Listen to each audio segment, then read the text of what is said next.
Hello again and welcome back to the Geodynamics video lectures on the basics of fluid mechanics.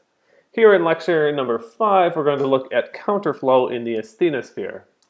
And our goal for the lecture is basically just to present what counterflow in the asthenosphere is and the basic equations to calculate the velocity you would predict with this counterflow model.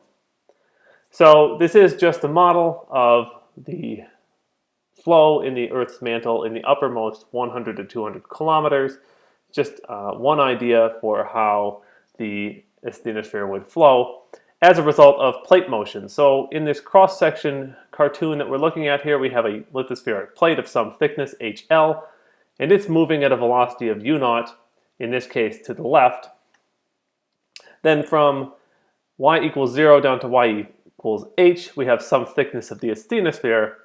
The idea here is that if we consider this system to conserve mass, the motion of the lithosphere over to the left in this case must be balanced by a flow in the opposite direction in the asthenosphere. So in other words, the velocity and the flux across to the left and to the right should balance out.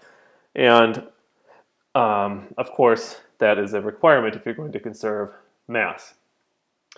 Now, mathematically, we can simply say that the thickness of this piece flowing up here, u0 times HL, plus the integral from y equals 0 to y equals h of the velocity dy has to equal 0. In other words, we're just saying that this piece flowing to the left has to equal whatever the flow is in the asthenosphere, where again HL is the thickness of the lithosphere and h is the thickness of the asthenosphere involved in counterflow. Now if we take this and over here and the equation, if we plug in our 1D channel flow velocity, we can do that based on the calculation from a few lectures back. We get something that looks like this, where we have this u0 HL term still, plus h cubed over 12 eta dp dx plus u0 h over 2 equals 0.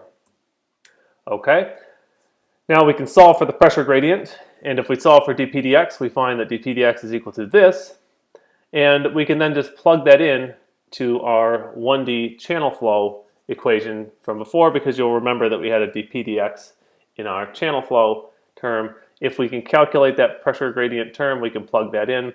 So our 1D channel flow equation now looks like this, where we have u equal to u0 times this whole pile of stuff. In this case, it's 1 minus y over h plus 6 times HL, the thickness of the lithosphere, divided by the thickness of the asthenosphere plus 1/2, times y squared over h squared minus y over h. Okay, and that's simply just plugging things in to the 1D channel flow equation. So there's our velocity distribution for asthenospheric counterflow. Now if you look at this equation, perhaps there's something that's missing here that is sort of surprising. And maybe this is a good time to pause the video, take a look at the equation, think about the things that you might expect to be there, and see if there's anything you notice that's not there. Any term missing you might expect to see?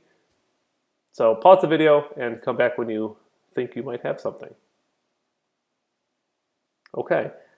Well, when I look at it, I find myself going, where is the viscosity? There's no eta term in here anywhere. And so it turns out that this velocity pattern is actually independent of the viscosity of the fluid. You'll get the same velocity irrespective of which viscosity you use, so long as that viscosity is a linear viscosity, a Newtonian fluid. So there's no eta in here. Interesting.